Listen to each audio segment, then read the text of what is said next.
away, a Palestinian came to my dad to inform my father. He's a physician. So imagine informing the father of a person who lost his son. It's a very difficult thing. Informing a mother your child passed away. And subhanAllah, the way, because these people have been seasoned for so many decades, the way he informed my father was so beautiful. He says, Doc, in Arabic, we say to our people in our village, when someone passes away, we say this, La adri am nuhannik am nu'azik. He says, we say to people who lose loved ones in Palestine, I am not sure. Should I congratulate you or should I give you condolences? Because you are the father of a shaheed. This is an honor that your son that you wanted to live for and struggle for, and of course all of us want our children to be with us in Jannah. Allah guaranteed it for you in your life. Your son has passed away as shaheed. I'm not sure if I should congratulate you or should I give you condolences. Congratulations, you're the father of a shaheed. And these are the whispers and conversations that have been taking place in countries like Palestine for so many years, hundreds of years, especially in the last 9-10 months. So how are we going to be in those last moments? How can I ensure that in those last moments, I have a good death? Today, I'll leave you in the next 10 minutes with 3 prophetic advices to guarantee oneself a beautiful death. Wallah, we buy a house,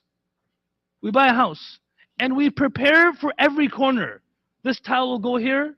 We just got a house in Michigan, and my wife is preparing a flower over there, a vase over there, and then I use those flower pots as goalposts for soccer.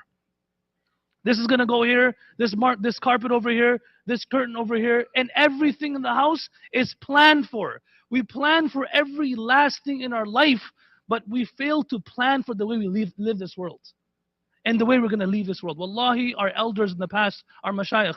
I know one of my dad's friends. For 40 plus years, he used to say salam to the Prophet ﷺ at Fajr and Isha. He lived in Medina. For Fajr and Isha, he would pray with Takbir al-Ula. One time I mustered the courage to ask this man, I said, Uncle, what dua do you make when you come say salam to the Prophet ﷺ and you make dua? What dua do you make? He says, I only have one dua. Oh Allah, bury me next to a sahabi in Baqiyah. Hey, this is another level. Like one is that, give me death in Medina. No, bury me next to a companion in Baqiyah. So I can be buried next to a companion. And I can be resurrected next to a companion on the Day of Judgment. Because Baqiyah is so big now. SubhanAllah, this man passed away and he's buried right next to Halima Sa'adiyah radiyallahu ta'ala anha. One of my teachers, his name is Sheikh Sulaiman Banuri. His father is Yusuf Banuri, this one who founded Banuri town. His father's name is Adam Banuri, rahmatullah alayh. They're from Ahl Bayt. They left Hijaz, they went to Baghdad, ended up in Afghanistan, and then it came to a village in Punjab called Banur. And so he always was at his heart from Medina. So all his life he used to make dua. Oh Allah, bury me next to the feet of Uthman bin Affan anhu. Look how specific that dua is. How specific is that dua? Oh Allah, I want to die in Medina and be buried at the feet of Uthman bin Affan. This man from a village in India, in those days where there was no modes of transportation that were easy, a poor person who Hajj was not frowned upon, somehow Allah gave him some money. He traveled to Medina, passed away, and is buried at the feet of Uthman bin Affan. Umar ibn al-Khattab used to make this dua. People used to look at him and say, wow, this man's gone crazy. Oh Allah, I want to die as a shaheed and also be buried next to your Habib. How can you have these two things? Shaheed in Medina, there's no shahada in Medina. But Allah showed the world that this man wanted something and he planned for the way he left this world, so he died as a shaheed and he's buried next to his Habib sallallahu alaihi wasallam. So here's 3 prophetic advices. I'll start with a tabi'i. Abu Hazim rahmatullah alayhi used to say, كل عمل كرهت الموت لأجله فاتركه اليوم. Any act or any state that you dislike that you would die in that state, leave that act today. If it's something that you will not be proud of doing while leaving this world, it's better you stop it right now. Will you be proud to leave this world while you're in a dispute with your wife? While you're in a dispute with your blood brother and sister? While you're in a dispute with your parents? Because wallahi, we buried my brother. The people who stay the longest are your blood brothers and sisters. The ones who come to see your grave are your blood family. Is it really worth it that you are in a dispute with a loved one and now they're doing ghusl to your body and burying you, and they still have that feeling in your heart? It is not worth it. People come afterwards. We at the cemetery when we go all the time. The strangest thing is when friends come to see their loved ones or their friends, they come after 5, 6, 7 years. And what they're looking for is, the headstone to see where the name is. They haven't been there for so long. But the loved ones, the mother, the father, the children, they know exactly where the location is. So kullu amal, like it's not about halal and haram. We don't have to ask muftis, is this watching this show halal or is this haram? No. Ask yourself, would you be proud doing this while dying so people afterwards will know that this is what he was doing while dying? And they will talk about it. In our families, most of us, inshallah, have people that we know that had a good death. We know how people talk about them. That our grandfather, grandmother, uncle passed away in Medina, and the entire family speaks about it. We had a very close friend of ours. He left to Medina to study. He was studying in Medina in the month of Ramadan, and he passed away in a car accident, buried in Baqiyah. His family is talking about it for the rest of their life. My son passed away in Medina. So any act that you would not be proud of doing when leaving this world, it's better you stop right now. It's better you stop. And the quicker you can start the process of stopping. No one's saying you stop it. Start the process of it so that you never know when death will come. SubhanAllah, during COVID, people that had disputes that passed away, we met so many people that they just got into a fight with their husband or wife and they got on a plane and something happened, they passed away. It was so difficult to comfort that person because they knew that the last discussion they had with each other was an argument. It was a very difficult thing for them to comfort them. I went to New Zealand Christchurch after the shooting, few years ago, when the shooter came into the masjid and shot up. All the musallis were praying Jum'ah, 50 plus people passed away. I went there 2 days later, and I was part of the process of janaza, ghusl. Subhanallah, I seen a stark difference. The ones who were praying salah, there was a person who was praying salah. His son was playing in front of him. The moment the shooter walked in, he grabbed his son, and both son and father were shaheed while praying salah. And there was a person standing next to him. The moment the shooter came in, he broke his salah and jumped out the window. So that person survived, and this person became shaheed. When I went to this person's father's house, so his son and grandson were shaheed in one moment in praying Jum'ah. When I went to the grandfather's house, he had dessert sitting at the table, welcoming me because he was so happy and so honored that Allah blessed his family with 2 shaheeds at once. It was not difficult to comfort that person. But the one who jumped out the window, there was a survival guilt. He said, why did Allah never accepted me? What did I do wrong? It was harder to comfort that person. So كل عمل كرهت الموت لأجله فتركه اليوم. First advice, anything, any state, I'm talking the youth here, if you're not talking terms with your parents, it's not worth it. Your parents are your Jannah.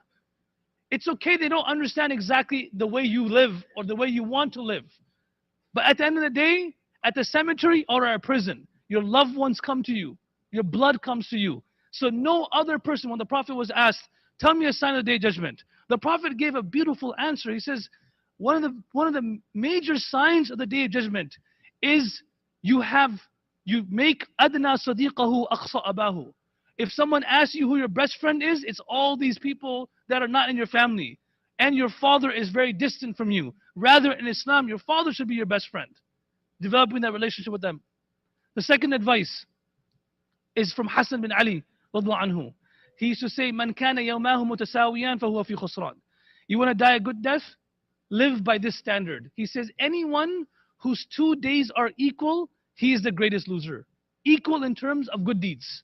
Look, in our life, I don't have my phone on me, but I have you can say mashallah after, I have the latest iPhone. What's wrong with iPhone 14 or 13? Why is it that when September comes around, your brand new phone that you had 5 months ago gets possessed? And the apps start going slower. And now we want a better phone. It's because the nature of a human being is they want the latest and the best thing. They want to advance. They want to get better. In 5, 6 years, our life completely changes. If you ask someone 5 years ago, what are you doing? He says, I'm a freshman and I'm just a senior in high school. 5 years later, he said, I just started med school. In 5 years, so much has changed in your life. But in 5 years, has my sajda changed? Has my dua changed? If I look at my sajda that I'm going to perform right now compared to the sajda 5 years ago, and if it's exactly the same, then we're going against the advice of Hassan bin Ali. It's not about becoming the best. It's about getting better. That's all it is. Allah will not judge us if we don't have the best salah, if we don't have the best dua. But Allah will reward us if our salah, our dua, our tilawa, our akhlaq are getting better every single day. The prophets who make dua, Allahumma ja'al khayra ayyami yawma alqaka fihi. Oh Allah, make the last day of my life the best day of my life. Meaning every single day I'm getting better and better and better till the last day of my life is the best day of my life. Why is it that so many times the best days of our marriage are the first days of our marriage? And the last days are not the best. Allah in Surah Duha, He says, وَلَلْآخِرَةُ خَيْرٌ لَكَ مِنَ الْأُولَى. Tonight between 6 o'clock and 10 o'clock, we're going to have an in-depth tafsir of Surah Duha. One of the verses in Surah Duha is وَلَلْآخِرَةُ. Allah says, and surely the next moments of your life will be better than your previous moments. So a prophetic lifestyle is every moment is actually better than the previous moment. So Hassan bin Ali used to say, anyone whose 2 days are equal in terms of good deeds is a loser. So this is the second advice. Make every day better. Even if you have to read one line today you never read yesterday, it's okay. If you make dua for 2 minutes today, you never made dua yesterday, it's okay. It's getting better. And finally, and I conclude with this, the third advice is from the Prophet ﷺ himself. When a person came and asked him advice and told him to make it concise, he said, إِذَا قُمْتَ إِلَى الصَّلَاةِ فَصَلِّي صَلَاةَ مَوَدَّعٍ.